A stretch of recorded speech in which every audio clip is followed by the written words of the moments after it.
নানাভাবে সহায়তা সহ বিভিন্ন সহায়তা দিয়ে চেষ্টা করছি।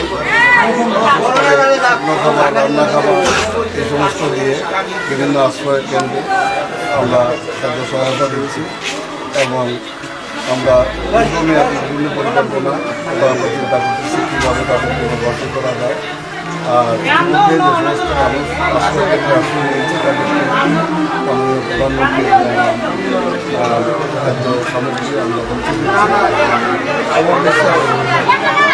বাংলাদেশ মাননীয় প্রধানমন্ত্রীর নেতৃত্বে সারা দুনিয়ার কাছে দুর্যোগ ব্যবস্থাপনা একটা মডেল।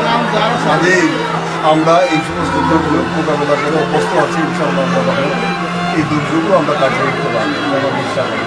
কোনো মানুষ খাদ্যের অভাবে কষ্ট করবে না এবং ক্ষতিগ্রস্ত যারাই হয়েছে তাদের পাশে সরকার আছে এবং থাকবে।